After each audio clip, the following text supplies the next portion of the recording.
ओम गम गणपतये नमः। ओम श्री सरस्वतये नमः। ओम श्री सद्गुरु परमात्मने नमः। श्री योग वासिष्ठ महारामायण निर्वाण प्रकरण 47वां सर्ग। श्लोक नंबर है 42। भगवान वशिष्ठ जी कहते हैं कि हे भद्र, यह जो धन है उसको मुनियों ने यह कहकर याद किया है कि वह चिंता, शोक आदि भाव विकारों का, जरा मरण के जनक दुष्ट कर्मों का तथा दीनता, दुष्टता, जलन आदि का ढेर है। यानी जिस धन को हम समझते हैं कि यह हमारे लिए बड़ा शुभ है, वह मुनियों की दृष्टि में कैसा है? बोले चिंता देने वाला है। चिंता कब होती है? जब कोई चीज़ उपलब्ध हो और आपको यह भय लगने लगे कि यह चली न जाए, नष्ट न हो जाए, कोई चुरा न ले गए, फिक्र होने लगे उसकी, उसी को तो चिंता बोलते हैं। यानी जो उपलब्ध है वो अनुपलब्ध ना हो जाए। तो धन आएगा तो चिंता भी लेके आएगा, कहीं नष्ट ना हो जाए। शोक किसे कहते हैं? आया और चला गया। तो हृदय में शोक होता है कि मैंने ये गलती नहीं की होती तो मेरा धन जाता नहीं। शोक होता है। धन की बात ही नहीं है, धन के साथ जो दूसरे चीज़ें संपत्ति में गिनी जाती हैं, चाहे जमीन हो गए, दुकान हो गए, पुत्र परिवार हो गए, वो भी धन में ही गिना जाता है। अभी तो गाय वगैरह कोई पालते नहीं है, नहीं तो पहले गाय धन को भी धन में गिना जाता था। कोई बहुत धनी होते थे तो अपने घर के सामने हाथी बांध लिया करते थे कि भाई बड़े अमीर हैं, हाथी है इनके पास। तो यह जो चिंता है, शोक है, भय है, परेशानियां हैं, ये सब भाव विकार में गिने जाते हैं। देखो, ईश्वर ने मन में भावना करने की सामर्थ्य दी हुई है। भावना किसे कहते हैं? कि मन जिस बात को बार बार दोहराता है, वो बात जैसी होती है वैसा उसको अनुभव में आने लगता है। अगर वो शत्रु को बार बार दोहराएगा तो हृदय में जलन, पीड़ा उत्पन्न होने लगेगी। इसी को शत्रु भाव बोलते हैं, द्वेष भाव बोलते हैं। अपने प्रियतम को बार बार दोहराने लगेगा तो प्रेम भाव की उत्पत्ति होने लगेगी। और कोई समकक्ष है, स्पर्धा लगी हुई है, उसको बार बार दोहराएगा तो ईर्ष्या भाव की, ये तो भाव ही है, ठीक है। तो यह जो मन किसी भी चीज़ को बार बार दोहराता है तो जो वस्तु जैसी होती है वैसा भाव मन के भीतर वो प्रकट कर देती है। तो बोले इनको विकार क्यों बोलते हो? बोले मन जो है ना, किसी वस्तु को दोहराता क्यों है? सोचता है कि इसके भीतर से परमानंद छलकेगा, लेकिन गलत वस्तु को मथ रहा है ना। गलत वस्तु को, अभी तो रेत को तुम मथोगे तो क्या तेल निकलेगा उसमें से? हाँ, तो ये जो दृश्यात्मक जगत है, इसी में तो धन है। धन के लिए जो तुम पुरुषार्थ कर रहे हो, तो ये पांच भूतों रूपी रेत को तुम घानी में डाल के उसका तेल निकालने की कोशिश कर रहे हो कि इससे आनंद रूपी, शांति रूपी तेल निकल जाए। नहीं निकलता मेरा। निकलता होता तो जितने करोड़पति है, अरबपति है, वो सब परम सुखी होते नारायण। बीपी की गोली, नींद की गोली नहीं खानी पड़ती है, हृदय रोग का इलाज नहीं कराना पड़ता। शेयर मार्केट थोड़ा सा ऊपर नीचे होता है, यहाँ हार्ट की कंडीशन ऊपर से नीचे हो जाती है।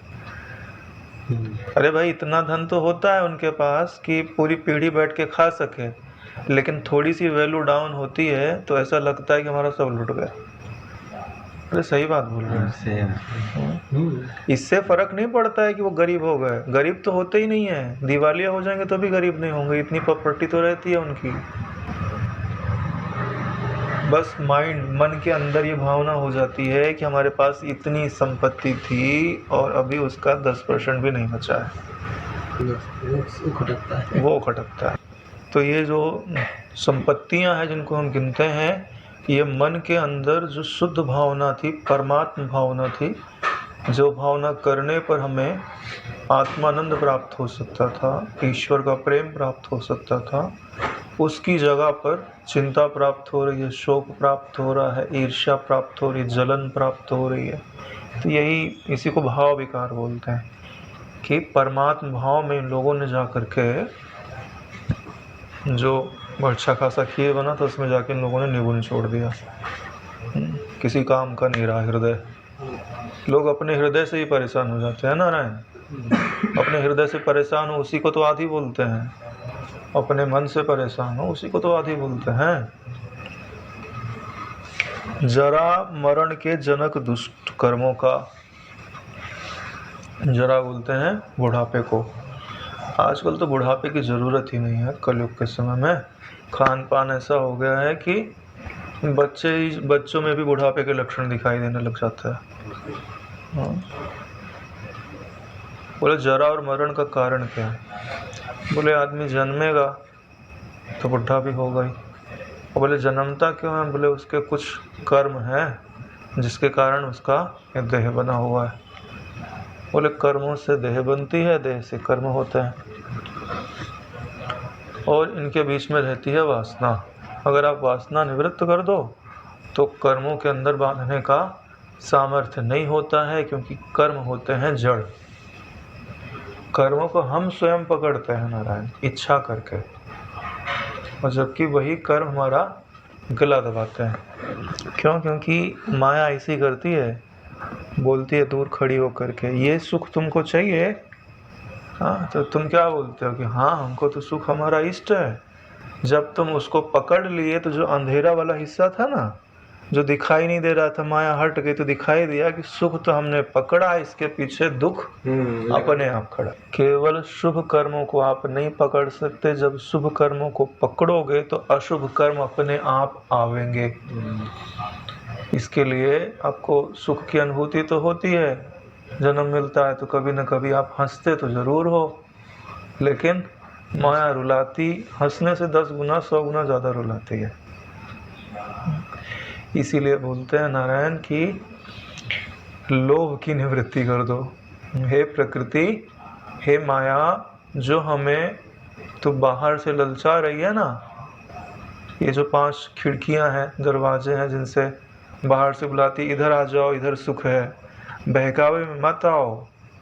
जो इंद्रियों के दरवाजे हैं, इनके बाहर से जो लुभावने दृश्य आपको दिखाई दे रहे हैं कि इधर आ जाओ, बोलो नहीं, प्रणाम है, आज तक हमने आपकी बात मानी है, अब हम अपने गुरु की बात मानेंगे, सतशास्त्रों की बात मानेंगे, अपने ही विवेक की बात मानेंगे, क्योंकि हमने ऐसा अनुभव कर लिया है। इसलिए बोल रहे हैं कि जरा मरण के जनक कौन होते हैं? बोले दुष्ट कर्म। अरे भाई, दुष्ट कर्मों से ही तो, कर्मों से ही तो जन्म मिलता है। और उसमें दुष्ट इसलिए लगा दिया गया क्योंकि 2 वर्ड लिखे हैं, जरा लिखा है और मरण लिखा है, और दोनों में बड़ा भारी कष्ट होता है। आगे लिखा है दीनता, दुष्टता, जलन आदि का ढेर है। देखो 3 शब्द हैं, तीनों के अलग अलग अर्थ हैं। जब आपके पास धन नहीं होता है और आप अपने से बड़े धनवान को देखते हो तो आपके हृदय में दीनता का जन्म होता है। जैसे आपका ही कोई रिश्तेदार बहुत अमीर हो गया हो और आप फटे पुराने कपड़े पहन के उसके घर में जाओ तो आपको ऐसा लगता है कि हमारी हैसियत तो नौकरों जैसी है, हाँ, इतने बड़े घर में हम कैसे जा सकते हैं। तो दीनता का अनुभव तो होता ही है। और बोलते हैं दुष्टता का, जब आप धनी हो जाओ और वो गरीब हो जाए, तब आपके अंदर जो छोटी मोटी दुष्टता थी ना, वो पूरी प्रबल होकर के बाहर आ जाती है। किसी ने आपका थोड़ा सा नुकसान क्या कर दिया गलती से, आप जो है अपना बल उस पर पूरे का पूरा दिखाने लगते हो, है ना। इसी को दुष्टता बोलते हैं। और जब हो गए समकक्ष तो क्या होने लग गया? जलन। ये तीनों चीज़ें इसीलिए लिखी हुई हैं। दीनता, दुष्टता, जलन आदि का ढेर है। तो ये सारे जो पुरस्कार हैं आपको कब प्राप्त होते हैं? जब आप मायिक धन को सत्य समझते हो और उन्हें प्राप्त करने के लिए अपना सबसे कीमती से कीमती समय, अपना पुरुषार्थ, अपनी ऊर्जा उनके पीछे लगाने लगते हो। जबकि ये सब है प्रारब्ध के अधीन। जो आपको सुख सुविधा मिलेगी ना, यह प्रारब्ध के अधीन है। पुरुषार्थ नहीं करोगे तो अगर महल में रहने का प्रारब्ध है तो महल में रखेगा ना रहे। ईश्वर प्राप्ति पुरुषार्थ के अधीन कही जाती है, धन की प्राप्ति पुरुषार्थ के अधीन नहीं कही जाती है। जैसे आप अभी कमिटमेंट कर लो कि मैं रोज का 1 लाख रुपया कमाऊंगा, ठीक है, आपके प्रारब्ध में नहीं है तो आप कितनी ही मेहनत क्यों ना कर लो, है ना। चलो बहुत मेहनत करके 1 लाख रुपए कमाया, 2 दिन कमाया, तीसरे दिन एक ऐसा खर्चा निकलेगा कि जो तो कमाया था ना वो चला जाएगा। हाँ, बापू जी कथा नहीं सुनाते, 5 रुपया और गधा रहेगा। हाँ, तो प्रारब्ध में उतना ही है। लेकिन ईश्वर प्राप्ति के लिए आप बोलो कि मैं एक दिन में 5 माला करता था पहले, अभी 100 माला करता हूँ, कौन रोकता है तुमको? करो, अधीन है तुम्हारे। इसके लिए बोलते हैं कि ईश्वर प्राप्ति पुरुषार्थ का विषय है, अगर आप चाहोगे तो कर ले जाओगे। लेकिन धन की प्राप्ति जो है केवल पुरुषार्थ का विषय नहीं है, प्रारब्ध भी होना चाहिए। नहीं तो कितने ही हाथ पांव मार लो, आप रहोगे वहीं पर। आगे कहते हैं कि संतोष ही वैराग्य में बैठाकर पुरुष को सब दुखों से छुटकारा दिलाता है। वैराग्य ही, संतोष ही वैराग्य में बैठाकर सब दुखों से छुटकारा दिलाता है। संतोष का सामान्य अर्थ क्या होता है? कि जो अपने पास उपलब्ध है उसमें ही अपने आप को सुखी अनुभव करना। जैसे घर में होता है, तो जैसे आपके पड़ोस में ज़्यादा कोई अमीर है तो माँ अपने बच्चों को क्या बोलती है कि अपने हृदय में संतोष धारण करो। उसकी गाड़ी देख करके तुम गाड़ी लेने की इच्छा मत करो, उनका खान पान देख करके वैसी इच्छा मत करो, क्योंकि वह इच्छा आपको दुख देगी, आपकी तो हैसियत नहीं है। तो इसलिए जो उपलब्ध है उसी में ही सुखी रहो। सामान्य अर्थ संतोष का यही होता है। तो इसका अर्थ अध्यात्म में क्या होता है कि जो उपलब्ध है उसमें सुखी रहो। तो आपके लिए उपलब्ध क्या है? परमात्मा। माया उपलब्ध नहीं है। माया को प्रारब्ध होवे, पुरुषार्थ होवे और तुम उसमें लगे रहो तो वो कुछ क्षण के लिए आवेगी, फिर थोड़ी देर बाद चली जाएगी, जिसको माया बोलते हैं। लेकिन उपलब्ध क्या है? परमात्म तत्व बिना बुलाए है और उसके जाने का कोई भय नहीं है। तो जो उपलब्ध है, देखो वहाँ उल्टी बात है। गरीब आदमी अमीर आदमी को छोड़ करके उसके जो वस्तुएं हैं उनसे मुख मोड़ करके कम में संतुष्ट होता है, तब उसको संतोष बोलते हैं। यहाँ उल्टा है, माया में थोड़ा है और यहाँ अगाध है। देखो कितनी बढ़िया इसकी वो है कि वहाँ तो ज़्यादा को छोड़ के थोड़े में हम गुजारा करते थे तो उसको संतोष बोलते थे। लेकिन वास्तव में यहाँ क्या है? थोड़ा छोड़ दो, ज़्यादा में गुजारा करो, इसको संतोष बोलते हैं। अध्यात्म है। इसलिए तो बोलते हैं जो आत्मज्ञानी वो राजाओं का राजा है, नारायण सम्राट है, चक्रवर्ती सम्राट है।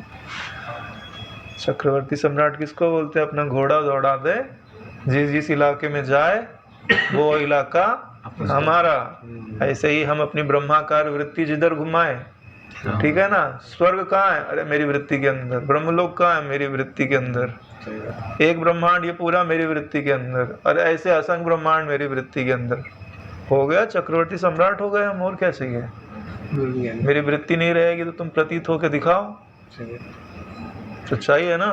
चक्रवर्ती सम्राट कौन बनाता है आपको? आपकी ब्रह्माकार वृत्ति। तो संतोष का अर्थ समझ में आया ना? संतोष ही वैराग्य में बिठाकर, जब जो परमात्मा अपने मैं के रूप में उपलब्ध है, अगर आप उसमें ही सुख की भावना करोगे और उसमें ही सुखी होने के लिए सम का, दम का, तितिक्षा का, उपरति का, फिर श्रवण का, फिर मनन का, फिर निधिध्यासन का सहारा लोगे कि अब मैं इसमें ही तृप्त रहूँगा, मुझे बाहर तृप्ति की आवश्यकता नहीं है। जैसे भगवान राम जी बैठे थे कि अब मुझे आत्म उपलब्धि होवे चाहे नहीं होवे, मैं बाहर की समस्त प्रवृत्तियों का त्याग करता हूँ। अपने मंत्रियों को नहीं डांटते थे, अरे तुम अनर्थ को ही अर्थ समझ रहे हो, ये जो तुमको सुखरूप लगता है वो सब दुख के साधन है। तो उन्होंने देखा कि भाई मैं अपने हृदय के ही आश्रित हूँ जहाँ परमात्मा निवास करता है, मैं बाहर किसी वस्तु का आश्रय नहीं लूँगा। यह जो निश्चय है इसी को संतोष बोलते हैं प्रारंभ में। ठीक है, पहले तो सुख प्रकट होता नहीं है, फिर भी बलात् मुझे यही सुख चाहिए, इसको संतोष बोलते हैं। देखो जैसे एक गांव है, उस गांव में सबके घर के अंदर खजाना गड़ा है, ठीक है, लेकिन वो खजाना जो है बहुत गहराई में गड़ा हुआ है। अब कोई खोदे तो मिले, और सबको पता है कि हमारे घर में खजाना गड़ा हुआ है। सुनने को मिल गया, किसी को विश्वास हुआ, किसी को नहीं हुआ। तो लोग क्या करते थे, जाते थे कमा उमा के लाते थे और फिर खाते पीते थे, उस खजाने से अनभिज्ञ थे। तो एक जो है संत के पास गया, तो उन्होंने बोले भाई तुम एक काम करो, क्या तुम जो कमा के लाते हैं लोग, वो ऐसो आराम से खाते हैं, तुम ऐसा करना कि जितना कमा के लाओ उसमें वो लोग 1 दिन खाते, उसमें तुम 4 दिन खाना, तो तुम्हारे पास 3 दिन का समय बचेगा। जब वो 3 दिन का जो समय बचेगा उसमें तुम अपने घर में खुदाई करना, ठीक है। तो ऐसे करते करते जब तुम 21 दिन खोद ले जाओगे तो तुम्हारे घर का खजाना मिल जाएगा, फिर तुमको मजदूरी करने नहीं जाना पड़ेगा। तो देखने में कैसा लग रहा है कि जो वो लोग 1 दिन में खा के उड़ा देते हैं, उसी खाने को वो 4 दिन चला रहा है और खोदने का परिश्रम अलग सह रहा है, लेकिन उसकी परेशानी कितने दिन? 21 दिन की परेशानी है। और फिर जब खजाना मिल जाए ना, तो वो लोग मजदूरी करते रहेंगे जीवन भर, वो राजा की तरह जिएगा। यही चीज़ संतोष में होती है कि जो वस्तुएं हमको उपलब्ध हैं उसमें लोग ऐसो आराम में जीते हैं। हाँ भाई, पिक्चर में गए, ये गए, उधर गए, पैसे उड़ा दिए। अब उतने ही पैसे में जो साधक कोटि का होता है उसका महीना गुजर जाता है। तो क्या करता है? देखो, गुजारना उद्देश्य नहीं है, खुदाई करना उद्देश्य है कि जो समय बचा है उससे अपने हृदय में खुदाई करो, तो खजाना निकलेगा। और जब खजाना निकल जाएगा, और नारायण जिसको बोल दो वो, हाँ भैया जा, तो तेरे घर में धन धन हो जाएगा, तो हो जाएगा। सत्य संकल्प हो जाता है नारायण। आदमी विश्रांति उपलब्ध होने के पश्चात उसके मुख में तो सरस्वती निवास करती है। हाँ, संकल्प में उनके माता सरस्वती, लक्ष्मी और माता आद्यशक्ति तीनों निवास करती है नारायण। खाली सरस्वती ही निवास नहीं करती हैं। हाँ, जिसको राजा बनाना चाहे राजा बना दे, जा भाई तू राजा बन जा। सामर्थ्य होती है संकल्प की, तो सामर्थ्य सब में है, ऐसा नहीं कि उनमें कोई विशेष है। लेकिन हमारे पास संकल्प की सामर्थ्य थोड़ी सी है और इच्छाएं इतनी सारी है। संकल्प भी क्या करेगा उसमें? इच्छाओं को कर दो न्यून, संकल्प कर दो को बड़ा, देखो तुम्हारी भी पूरी हो जाएगी। ठीक है ना? तो यही चीज़ समझनी है कि हमें संतोष का अर्थ समझ में आ गया एकदम बढ़िया से कि कम वस्तु में क्यों गुजारा करना है, क्योंकि उससे हमारा समय बचेगा। और उस समय को कहाँ लगाना है? अपने ही हृदय में जो परमानंद रूपी अद्वैत स्थिति रूपी जो खजाना है उसको खोदने में समय लगाना है। ऐसा नहीं कि गुजारा करने में ही लगा दिए, फिर पता चला कि अपन जो है हो गए आलसी, वो कमाने जा रहा है, अपन 3 दिन सोए पड़े और कम में गुजारा करना पड़ रहा। दोनों तरफ से घाटा हो जाएगा। इसलिए अब संतोष की स्तुति करते हैं। यह संतोष ही वैराग्य लेकर के आता है। बाहर प्रवृत्ति कम हो गई ना, भीतर प्रवृत्ति हो गई। बाहर की प्रवृत्ति पे जो विराम लगा करके भीतर आपको क्रियाशील बना दे, उसको वैराग्य बोलते हैं। और बाहर की प्रवृत्ति पर लगाम लगा के और जो आलसी बना दे, उसको तमोगुण बोलते हैं। ये जो सतोगुण बोलते हैं ना कि आदमी बैठा है ध्यान में, कुछ कर नहीं रहा है, ये तो आलसी है। आलसी नहीं है नारायण। ध्यान में बैठा है तो बाहर क्रियाशील नहीं है, लेकिन भीतर बाहर वाले से ज़्यादा क्रियाशील है। उसका पुरुषार्थ चल रहा है, वो सोया नहीं हुआ है। लेकिन जो बाहर भी कुछ नहीं कर रहा है, भीतर में कुछ नहीं कर रहा है, तो वो उससे तो बढ़िया बाहर करने वाला अच्छा है। तमोगुणी से रजोगुणी अच्छा गिना जाता है। इस जगत में बुढ़ापा मरण से आक्रांत जंतुओं को अजर अमर बनाने के लिए संतोष ही एक रसायन यानी अमृत है। यानी आपको अगर बुढ़ापे से छूटना है, मरण से छूटना है, तो कौन सा अमृत पीना चाहिए? कौन सी टॉनिक पीनी चाहिए? संतोष रूपी टॉनिक है। यानी अगर आप अपने ही स्वरूप में विश्राम पाने की कला सीख लो तो क्या हो जाएगा? मृत्यु का भय नहीं रहेगा, बुढ़ापे का भय नहीं रहेगा। क्यों पता है? ये बुढ़ापे में आदमी को काम धंधा नहीं करना पड़ता है, इंद्रियां प्रबल होती ही नहीं है। ठीक है, कोई ना कोई भोजन देने वाला मिल ही जाता है, भोजन तो मिल जाएगा उसको, है ना। प्रारब्ध तो दिलाता ही दिलाता है ना, चिंता मत करना, कहीं ना कहीं से भोजन तो मिल जाएगा। परेशानी किस बात की होती पता है? बुढ़ापे में जो जवानी की इच्छाएं रहती है ना, परेशान वो करती हैं। अभी वो एक्यूप्रेशर वाले काका है, उनसे चले जा दिया, काका थोड़ा दर्द कर रहा है, ये एक्यूप्रेशर कर दो। अरे अपने युवा अवस्था की बातें ऐसी बताना चालू करता है। मैंने बोला यार कहाँ आ गए इधर। अरे भाई मृत्यु नजदीक है, परमात्मा को याद कर लो। तुम अपने भूत को याद कर करके भूत ही बन जाओगे आगे जा करके। ना चाहते हो याद आते रहता है, इसलिए ठीक है। हाँ, लेकिन बदलना पड़ेगा ना नारायण। सत्संग का क्या मतलब? तो इतने सत्संग का क्या मतलब रहा? मैं बोलता हूँ कि अगर आपको आत्मज्ञान में रुचि नहीं हो रही ना, और आपकी बुद्धि काम नहीं कर रही, तो कम से कम भगवान का नाम बोलो, हरि हरि हरि हरि जपो, शरणागति लो परमात्मा की। हाँ, अपने भूतकाल को, अपनी वो अवस्था के ऐश्वर्य को याद करने से क्या हो जाएगा?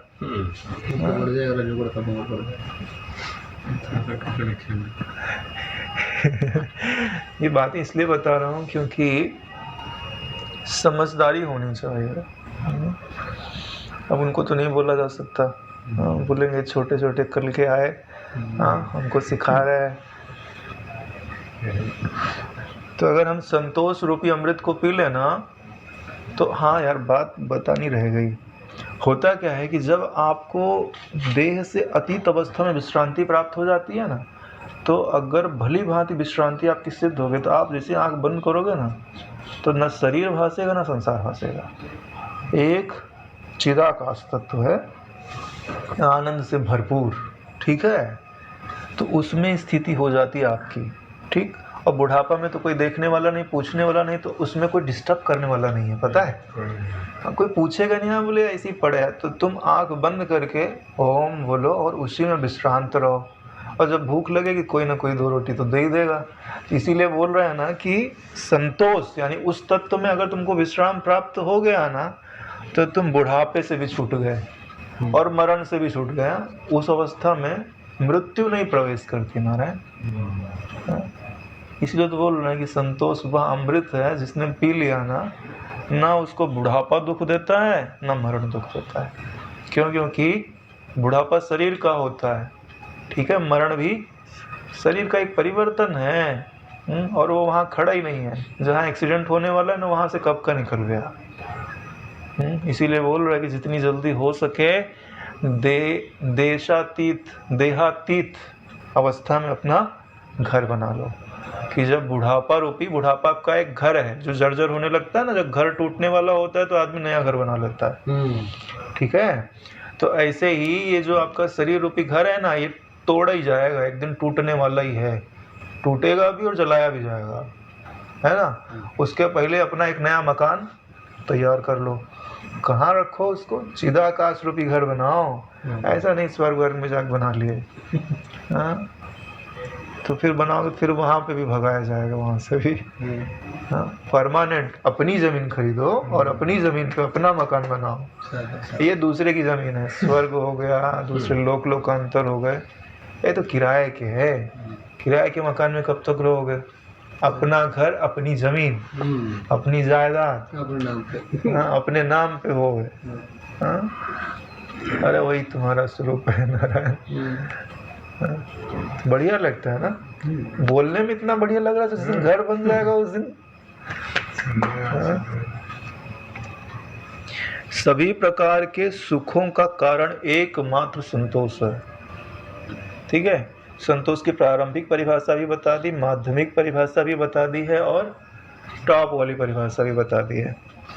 सुख के साधन एक और बसंत, नंदनवन, चंद्रमा और अप्सराएं कही गई हैं। यानी इस धरती पे हो तो बसंत, स्वर्ग चले गए तो नंदनवन, ठीक है। और धरती पे खूब ताप सता रहा है, चंद्रमा को देखो एकदम शीतलता का एहसास, पूर्णिमा का चांद। और अप्सराएं यानी सुंदरता की, यानी जो भी सुंदर होवे उसको अप्सरा कह सकते हो। समुद्र से इनकी उत्पत्ति कही जाती है। उर्वशी आदि की तो भगवान ने स्वयं उत्पत्ति की, यानी भगवान से ही निकली हुई उन्हीं की सामर्थ्य रूपा है, ऐसा भी कहा जा सकता है। लेकिन ये सब किस में गिने जाते हैं? विषयों में इनकी गिनती आती है। ये सदा तो नहीं रहेंगे नारायण। और एक और पूर्ण संतोष रूपी अमृत कहा गया है, यानी छोड़ना पड़े तो बसंत ऋतु छोड़ दो, नंदनवन छोड़ दो, चंद्रमा को भी छोड़ दो और अप्सराओं को भी छोड़ दो।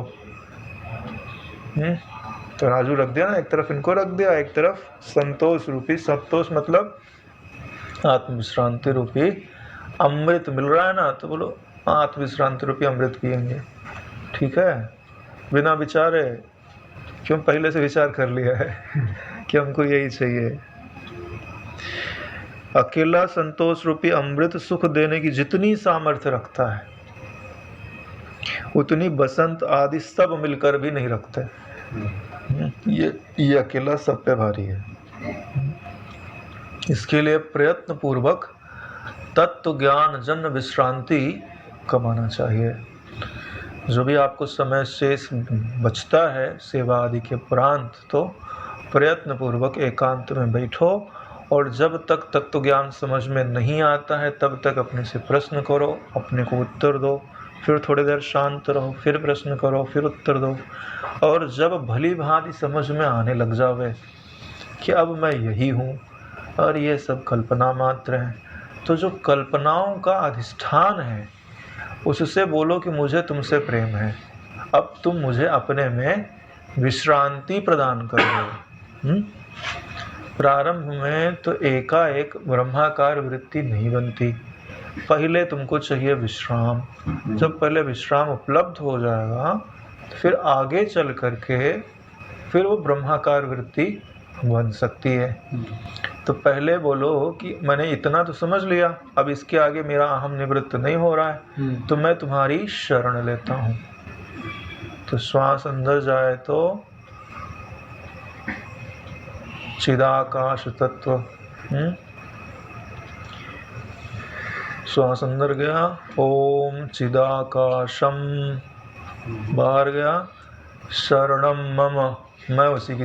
जब विश्राम लेना होता है ना तो ऐसे अभ्यास किया जाता है। ओम चिदाकाशम, श्वास बाहर गई और एकदम शांति का एहसास करते जाओ। जैसे जैसे बाहर जाती जा रही है वैसे वैसे मेरा जो पृथक अस्तित्व है उसी आकाश तत्व में विश्राम प्राप्त कर रहा है, मैं उसी की शरण हूँ। और उसका तो अभय वचन है, हाँ, कोटि विप्रपद लागे जाहि, आए शरण तजे नहीं ताऊ। मेरी शरण आया, मैं उसका त्याग नहीं करता, तो त्याग नहीं करेगा नारायण। त्याग करने लगे तो उसको याद दिलाओ, आपने बोला था ऐसा, आप अपनी महिमा से च्युत नहीं हो सकते, आप तो फंस गए, बोल के फंस गए, आपको तो मुझे स्वीकार करना ही पड़ेगा, गले पड़ जाओ, ऐसे और क्या है। एक बार अगर उसने स्वीकृति दे दी ना नारायण, तो आपके लिए आत्मराज्य का दरवाजा खुल जाएगा। ठीक है, पहले मैं वही ब्रह्म हूँ ये करोगे तो परिश्रम लगेगा, पहले शरण का भाव ले लो, तब तक शरण का भाव लेके रखो जब तक आपका बल ना बढ़ जाए। जैसे बीज होता है ना, तो वो सबसे पहले पृथ्वी की शरण लेता है नारायण। ठीक है, धीरे धीरे धीरे धीरे विकास को प्राप्त होते होते जब उसकी जड़ें गहरी चली जाती हैं, फिर वो पृथ्वी से स्वयं उस चीज़ को लेने में समर्थ हो जाता है। फिर वो नहीं बोलता कि मुझे शरण, मैं पृथ्वी रूप हूँ। लेकिन प्रारंभ में अरे भैया हवा चले ना तो बीज यहाँ से उड़ के वहाँ चला जाएगा। इसीलिए अगर आप मेरे से सलाह लेते हो तो मैं यही बोलूँगा कि सबसे पहले ज्ञान की समझ डेवलप करो, फिर जो छोड़ना है उसको छोड़ दो और उस आत्म तत्व के एकदम नज़दीक खड़े हो जाओ। फिर अगर तुम में बल है कि यही मैं हूँ, तो करना है तो कर ले जाओ, अगर इतना बल जनरेट नहीं हो रहा है तो मैं उस तत्व की शरण हूँ। हालांकि त्रिपुटी नहीं बचेगी उसमें कि शरण लेने वाला बचेगी, शरीर थोड़ी ना है वहाँ। कि एक गोदी में बिठाने वाला रहेगा, एक गोदी रहेगी और एक गोदी में बैठने वाला रहेगा, ऐसा नहीं होगा, एक ही तत्व शेष रहेगा। लेकिन सिर्फ ये भाव है जो आपको बल प्रदान करेगा। जैसे सरोवर अपने भीतर की परिपूर्णता वृष्टि से कर सकता है, वैसे ही पुरुष भी अपने भीतर परिपूर्णता संतोष से ही कर सकता है। सरोवर होता है ना तालाब, तो उसमें पानी चाहिए तो फिर बारिश होवे तो पानी को इकट्ठा कर लेता है तो भर जाता है, यानी सरोवर की परिपूर्णता वृष्टि से होती है। ऐसे ही आपके हृदय में जो संतोष, जो सुख जन्म लेता है ना, वो संतोष रूपी वृष्टि आपके हृदय पे बरसे तो आपके हृदय में परमानंद रूपी जल जो है वो इकट्ठा हो जाता है। क्यों? क्योंकि जब तक आप समस्त वृत्तियों को संयमित करके अपने हृदय में बैठोगे नहीं और वहाँ यह भाव नहीं करोगे कि ईश्वर का अमृत बरस रहा है और मैं उसमें संतुष्ट हो रहा हूँ, ठीक है, ऐसे थोड़ी ना हो जाएगा, संतोष आ जाएगा हृदय में। संतोष की भावना करनी पड़ती है, अमृत तत्व की अपने हृदय में भाव ही विद्यते देवो, वो उपलब्ध तो है लेकिन बिना भावना के प्रकट नहीं होता, क्योंकि मन को वही चीज़ अनुभव में आती है जिसकी वो भावना करता है, यही मन का स्वभाव है। इसलिए वहाँ पे बरसते हुए अमृत तत्व की भावना करो तो वहाँ पर शांति रूपी जल पहले आवेगा, फिर शांति में विश्राम प्राप्त करते जाओ तो फिर आनंद प्रकट होने लगेगा, प्रसन्नता प्रकट होने लगेगी, फिर और ज़्यादा उसमें रहेगा तो सामर्थ्य प्रकट होने लगेगा, नया नए ज्ञान का उदय होने लगेगा। वहाँ थोड़ा सा विचार करेगा ना तो नया नया ज्ञान, नई नई समझ, नए नए रस की उत्पत्ति होने लगती है, तो वो हृदय जो है पूरे का पूरा आनंद से भर जाता है। तो उसको भरा किसने? संतोष ने। सज्जन पुरुष गंभीर, शीतल, मनोहर, प्रसन्न और रस से पूर्ण ओजस्विता को संतोष के ही द्वारा प्राप्त कर सुंदर पुष्पों से युक्त वन के सदृश ऐसे शोभा पाने लगता है जैसे बसंत ऋतु से वृक्ष शोभा पाने लगता है। यानी कि जब हृदय में संतोष अपनी पूर्ण महिमा में स्थित हो जाएगा तो वो संतोष क्या करेगा? आपके हृदय को गंभीर बना देगा। गंभीर किसको बोलते हैं? हवा चलती है तो जो गंभीर वस्तु होती है ना, उस पर कोई फर्क नहीं पड़ता। तो लोहा रख दो बाहर, आंधी आंधी चलेगी, हिलेगा थोड़ी, कागज होएगा तो उड़ जाएगा। हाँ, तो गंभीर शब्द समता को निरूपित करता है कि जो गंभीर होता है ना, उसमें चाहे सुख आवे चाहे दुख आवे, वो हिलाता नहीं है। सबसे ज़्यादा गंभीर कौन है? आत्म तत्व, उसको कोई हिला नहीं सकता।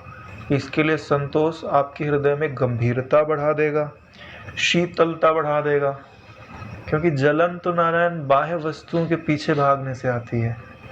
ठीक है, मिल गई तो दुष्टता है, हाँ, नहीं मिली तो दीनता है, और आपको और बराबर दूसरे वालों को मिल गई तो जलन है। दुष्टता, दीनता और जलन है। तो ये तो बाहर है ना, भीतर में अभी किसी अपने भाई को आत्म विश्रांति उपलब्ध हो जाए तो अपने को जलन होगी क्या? खुशी होगी नारायण। उसको हुई है तो अपने को भी हो सकती है।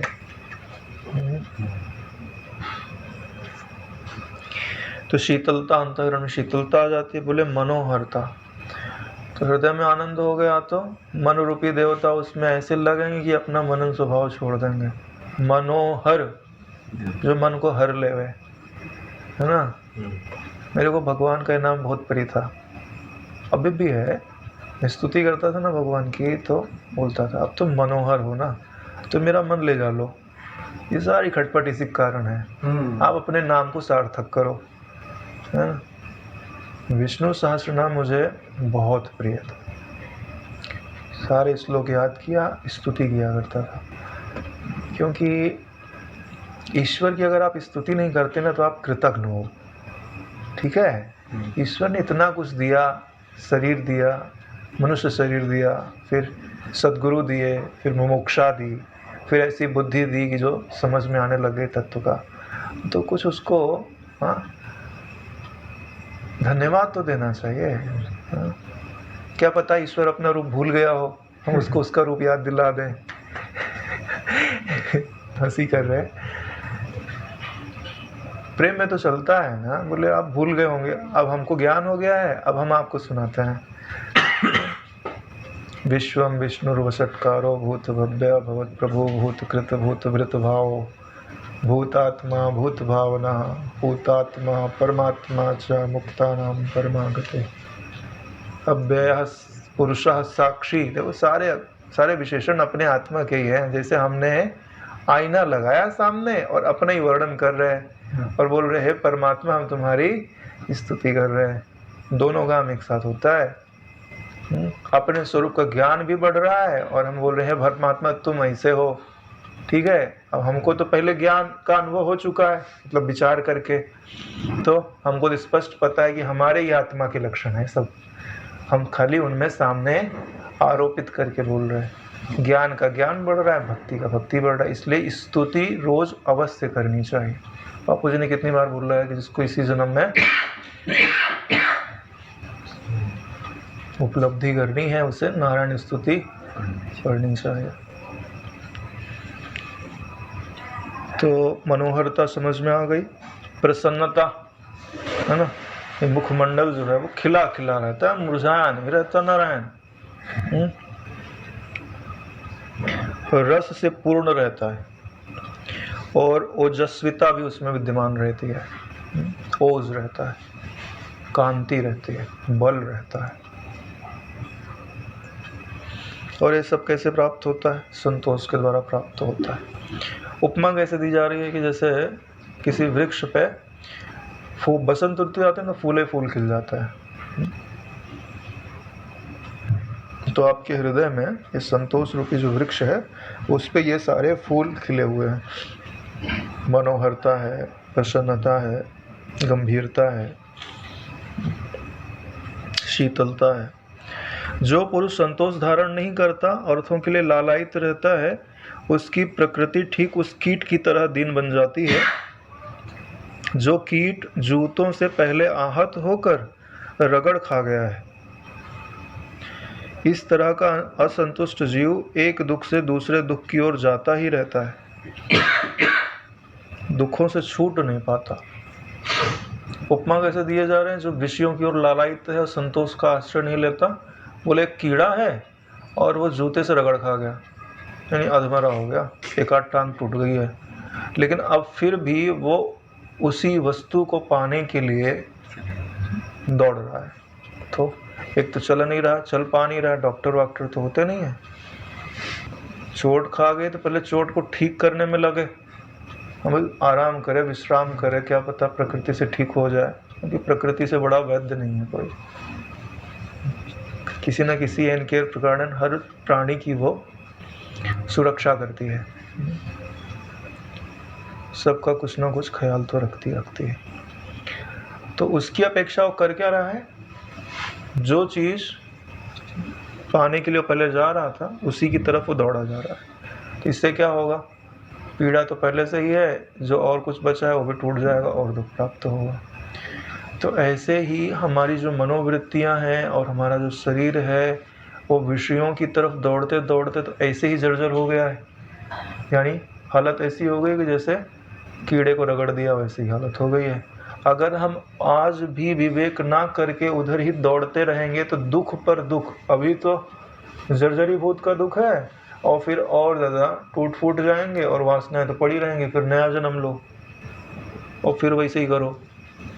तो दुखों से दुखों की परंपरा का कभी अंत नहीं आवेगा। धन के लोभी जीवों की आकृतियां विकृत ही रहा करती हैं। क्या बोल रहे हैं, धन के लोभी जीवों की जो आकृतियां हैं वो विकृत ही रहा करती हैं। देखो बाहर की आकृति तो वैसे की वैसी रहती है, चाहे लोभी होवे चाहे लोभी ना होवे। तो यहाँ आकृति से किसका अर्थ समझना चाहिए कि मन की जो आकृति है वो विकृत रहती है। ठीक है, विकृत किसको बोलते हैं, अरे जो चीज़ अपना स्वरूप छोड़ देवे, यानी और साधारण शब्द में बोलें तो सड़ जावे, बिगड़ गया ना, जिसको बोलते हैं मोहन थाल बनाया, बोले अब तो यार बिगड़ गया, ये बासी हो गया, खराब हो गया, फफूंद लग गई। ऐसे ही उनकी जो मन में सुख रूप आकृति है वो सदैव बिगड़ी हुई रहती है। उसी के लिए लिखा गया है कि धन के लोभी जीवों की आकृतियां विकृत ही रहा करती हैं। वे अपनी स्वस्थ स्थिति को, यानी स्वरूप में स्वस्थ स्थिति को ऐसे नहीं प्राप्त कर सकते जैसे शुद्ध समुद्र में गिरे हुए तथा तरंगों से विकल हुए पुरुष उठ नहीं सकते। अरे खूब लहर हो, उसमें कोई व्यक्ति गिर जाए तो तैरना भी आता होगा तो क्या करेगा ना, इतनी बड़ी बड़ी लहरें उसमें उसको डुबो ही डालेंगी। अरे 10-10 फुट की लहरें आती हैं, ऊपर से उठा के नीचे गिराती हैं, तैरना क्या करेगा उसमें, गिराएगी तो नीचे तो 10 फुट नीचे चला जाएगा वो। तो भाई जो लोभी मनुष्य है वो नाना प्रकार के प्रपंच करता है, तो उसके मन में इतनी ऊंची ऊंची तरंगें उठ रही हैं और गिर रही हैं, उसी में वो ऊपर नीचे जा रहा है, तो भैया उससे बाहर कैसे निकल पाएगा। अरे शांत होवे और तैरना आवे, पानी शांत होवे और तैरना आवे तब तो बाहर निकले। यहाँ तो इतनी लंबी लंबी तरंगें हैं, इसीलिए तो पहले बोलते हैं कि संतोष को धारण करो, अपनी जो बाह्य प्रवृत्तियां हैं ना उनको न्यून करो, न्यून करोगे तो पानी शांत होगा। फिर आत्मविद्या के द्वारा सीखो कि इससे बाहर कैसे निकला जाता है, तब तो वहाँ से बाहर निकल पाएंगे। अर्थ संपत्ति और प्रमदा, ये दोनों वस्तुएं तरंग के सदृश थोड़ी ही देर में नष्ट हो जाने वाली हैं। अर्थ संपत्ति तुम समझते ही है, प्रमदा बोलते हैं सुंदर स्त्री को। ये जो दोनों वस्तुएं कैसी हैं, बोले तरंग के समान। जैसे पानी में लहर उपजी तो हमेशा बनी रहेगी, उपजी ही है मिटने के लिए। ऐसे ही ये जो अर्थ संपत्ति है आपके पास, रुपया पैसा है, सुंदर स्त्री है, सदा नहीं रहेगी, व्यतीत तो हो जाएगी। ठीक है, इसीलिए बोल रहे हैं वे सर्प के फण रूपी छत्र की छाया ही हैं।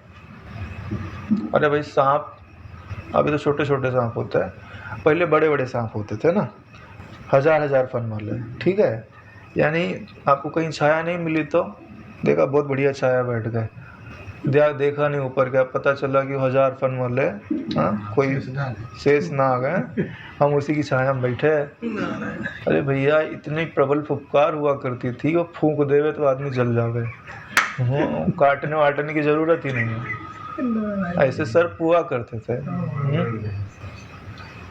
चलो अपने को मनुष्य ना समझो, चींटी समझो, तो अभी के सर्प ही बहुत बड़े हो गए। ठीक है, तो सर्प के फन के छाया मात्र हैं, यानी इनकी जो छाया, सांप थोड़ी देर में चला जाएगा। एक अर्थ तो ये होता है। दूसरे अर्थ ये होता है छाया जाएगा तो जाएगा, तब जाएगा, अभी आपको अपना आहार बना सकता है। यानी जो अर्थ संपत्ति है वो जाएगी तो तब जाएगी, लेकिन अभी आपको दुख में, चिंता में, परेशानी में बिना गए ही नष्ट कर डालेगी। हाँ हाँ, कलयुग में तो रमणियों का बुरा हाल है। हाँ?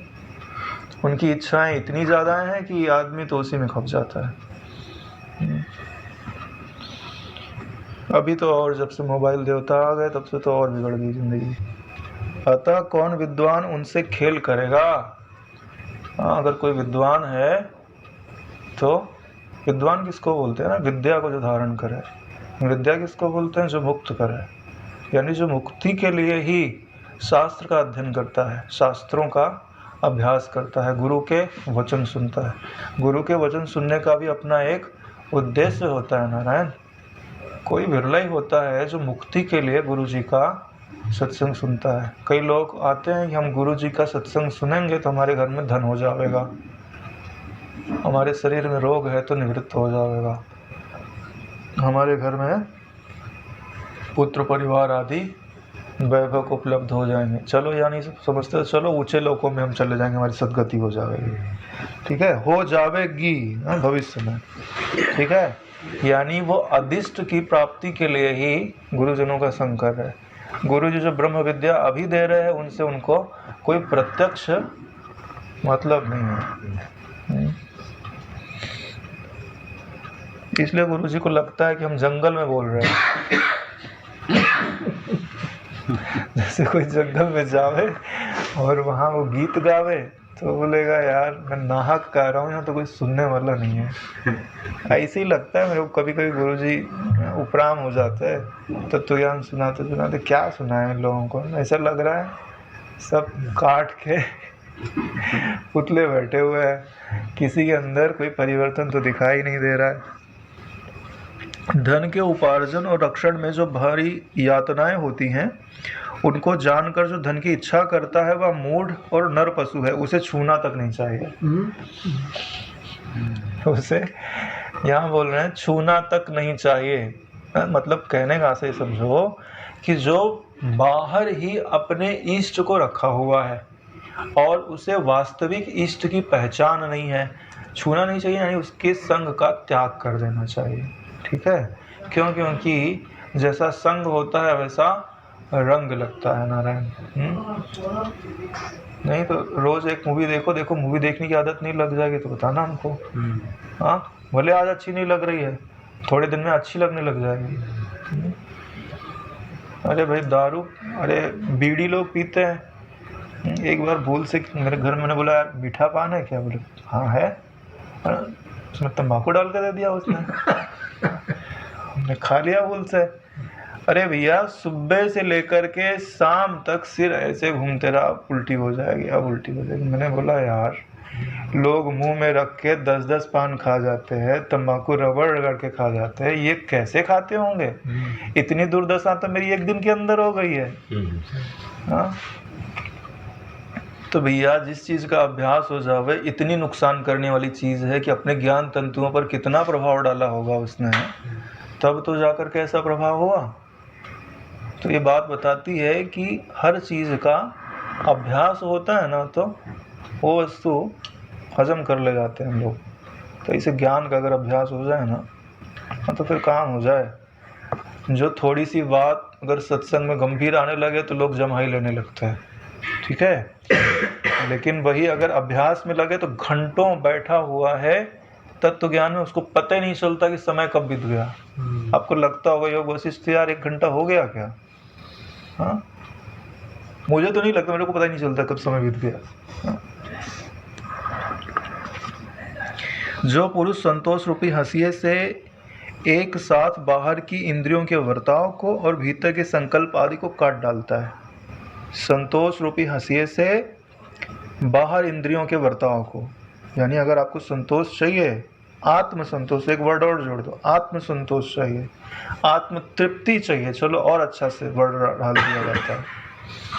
तो सबसे पहले क्या करना पड़ेगा? इंद्रियां जो बहिर्मुख बाहर दौड़ रही हैं ना नारायण, रुक जाओ। और भीतर में जो संकल्प विकल्प हो रहा है, भैया तुम भी रुक जाओ और दोनों लोग हटो, हमारा घर खाली करो, हमको सोना है, ठीक है, विश्राम पानी। ऐसे ही तो होता है, घर में आ गए पड़ोसी लोग प्रपंच कर रहे, भैया तुम अपने अपने घर जाओ, हे इंद्रियां तुम अपने घर जाओ, और हे मन के संकल्प विकल्प तुम प्रकृति में जाओ, हटो। यही तो बापूजी ने सिखाया आपको रात में सोने के पहले। उसका खेत यानी ज्ञान वीर की उत्पत्ति का स्थान हृदय प्रकाशने लगता है। प्रकाशने लगने का मतलब होता है कि उसमें ज्ञान जो है स्फुरित होने लगता है, आनंद जो है स्फुरित होने लगता है। और स्फुरित होके क्या बताता है? अरे नारायण यही तुम्हारा स्वरूप है। तुम्हारे हृदय में जब ज्ञान प्रकाशने लगता है तो अपने आप बोलता है, कहाँ जा रहे हो, कहाँ भटक रहे हो? मुझमें ही जो ज्ञान सत्ता विद्यमान है वही तो तुम्हारा स्वरूप है। नहीं बोलती है? अरे बोलेगी नारायण, समय बिताओगे, वैसी भावना करोगे तो ऐसा लगेगा आपको कि यह सत्ता स्वयं ही अपना परिचय दे रही है, वो भी मेरे मैं के रूप में। क्योंकि आपने सोच विचार के थोड़ी ना देह में अपना मैंपना डाला हुआ है, आप विचार से ही तो डाला हुआ है। आपके अंदर यह सामर्थ्य है कि आप किसी को भी मैं बोल सकते हो। एक खंबा है ना, खंबा, एकाग्रता करके इसके भीतर बोलेगा खंबा मैं हूँ, मन वो पूरा एकाग्र होगा, अपने को खंबे के रूप में अनुभव करने लग जाएगा। ऐसे ही है, आकाश में और मन में कोई अंतर नहीं। जैसे आकाश सब में है और जहाँ भावना करके बोलने लगे कि मैं यही हूँ, मैं खंभा आकाश हूँ, तो बोल सकता है।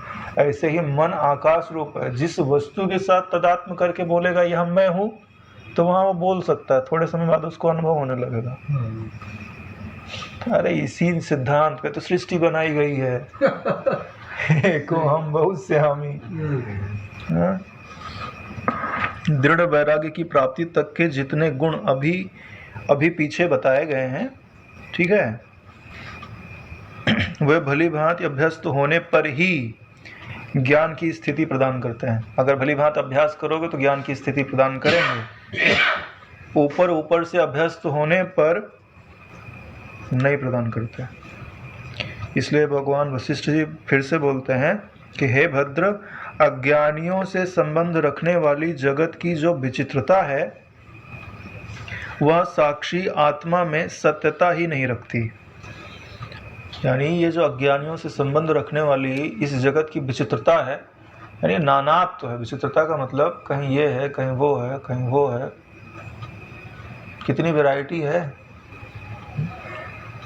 बोले साक्षी आत्मा में, जब आप साक्षी आत्मा की ओर अपनी वृत्ति करो और वहाँ इस विचित्रता को पूछो कि क्या यह वह विचित्रता यहाँ पे है, तो मिलेगी क्या? नहीं मिलेगी ना। नहीं मन में निवास करती है, वहाँ नहीं उपलब्ध होगी नारायण। यों जान रहा, जो वैसा आपको ज्ञान हो जाएगा, ज्ञानी जगत में सत्य अर्थ समझने वाले अज्ञ के सदृश जो अपरिपक्व ज्ञान के कारण व्यवहार करता है, वह प्रस्तुत वैराग्य आदि के अनभ्यास का ही परिणाम है। अब ऐसा जानने के उपरांत भी यदि वो अज्ञानियों के सदृश ही व्यवहार करे, व्यवहार का अर्थ यहाँ होता है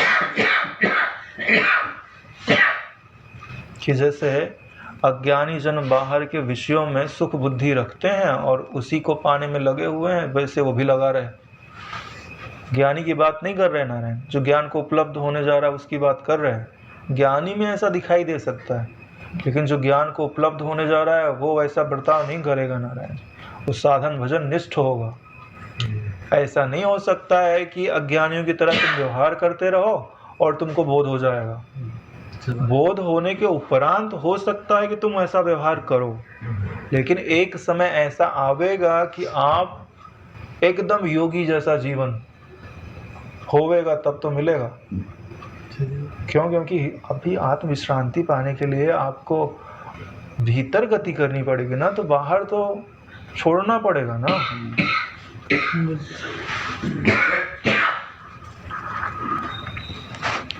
पुरुष को सबसे पहले संसार में विराग दशा प्राप्त करनी चाहिए। सबसे पहले संसार में विराग दशा प्राप्त करनी। विराग का अर्थ क्या होता है? कि संसार में जो भी वस्तुएं पांचों इंद्रियों का विषय है वह सुख देने में, शाश्वत जीवन देने में समर्थ नहीं है। इसी को बोलते हैं विवेक के द्वारा विराग दशा को उपलब्ध होना। फिर सत समागम और सत्शास्त्रों का अभ्यास करना चाहिए। जब ऐसी वैराग्य दशा उपलब्ध हो जाती है फिर सद्गुरु की शरण जाए, उनके मुख से वेद के वाक्यों के अर्थ का श्रवण करे और फिर उस अर्थ को जो उन्होंने गुरुमुख से पाया है शत शास्त्रों के द्वारा उसी अर्थ को पुष्ट करे। देखिए हम लोग जो हैं कोई नया अर्थ नहीं शास्त्रों से निकाल सकते, जो अर्थ गुरुमुख से समझा हुआ है उसी को इन शास्त्रों से पुष्ट करते हैं। अनंतर तत्त्वमस्यादि शास्त्रों के अर्थों की दृढ़ भावना करें। अगर दृढ़ भावना नहीं करोगे तो हाँ, जैसे वो भाई नहीं आए थे उस दिन, अब कभी कभार तो आप ब्रह्म विचार करोगे, ठीक है, फिर तो आपको ऐसे ही लगेगा ना कि हम व्यवहार करते हुए जुड़ जा रहे हैं और फिर बाद में याद आता है कि अपन साक्षी है। तो यार कभी कभार करोगे तो कैसे चलेगा, सतत बनाना पड़ता है, तब तो तुम्हारा ज्ञान निश्चय बना रहेगा। हर चीज अभ्यास मांगती है नारायण, ठीक है। अब किसी के सामने नहीं बोला जा सकता ना, जितना चल रहा है व्यक्ति उतना ही चले, है ना। इसके लिए हाँ हाँ बोलना पड़ता है। आप सही बोल रहे हो, आप सही बोल रहे हो। जब तक स्वीकार नहीं करेंगे तब तक हम उसका स्वीकार नहीं करेंगे तो हमारा कैसे स्वीकार करेगा। सही बात है ना भाई। जी नारायण। हरि हरि हरि। तो शास्त्रों के अर्थ की दृढ़ भावना करें और फिर भोगों से विरक्ति उत्पन्न होती है। पहले बलात् उत्पन्न होती है फिर स्वाभाविक उत्पन्न होती है। इसके लिए 2 बार लिखा है। पहले लिखा है विराग दशा से शुरुआत थी और लास्ट में जब आपको आत्म विश्रांति उपलब्ध होने लगती है ना तो स्वाभाविक विरक्ति प्राप्त हो जाती है। इतना करने के अनंतर फिर कहे गए वैतृष्ण की यानी संतोष की दृढ़ता बन जाएगी। वैतृष्ण होता है कि अब बाहर जो तृष्णा थी, ठीक है ना, वो पूरी की पूरी हट गई। उसी को बोलते हैं वैतृष्णा, तृष्णा का उल्टा। और प्राप्त क्या हो गया, आत्मविश्रांति। यहाँ संतोष का अर्थ यहाँ पे आत्मविश्रांति से समझना चाहिए।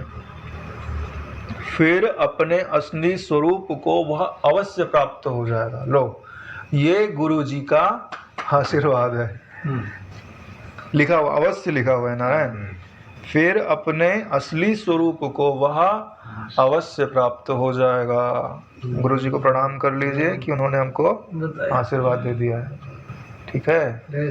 अब हम आवाहन करते हैं कि हे विराग दशा, हे संत समागम, हे शतशास्त्रों का अभ्यास और हे तत्त्वमस्यादि महावाक्यों के अर्थ की दृढ़ भावना और फिर से है विरक्ति, तुम हमारे हृदय में निवास करो। हाँ, गुरु जी ने जो हमें आशीर्वाद दिया है इसको फलित करो। हरि हरि हरि। सद्गुरु शरण मम। आज यहीं विश्राम लेता है। ओम सहना भवतु सहनौ भुनक्तु सह वीर्यं करवावहै तेजस्विनावधीतमस्तु मा विद्विषावहै। ओम शांति शांति शांति। श्री सद्गुरुदेव भगवान की जय।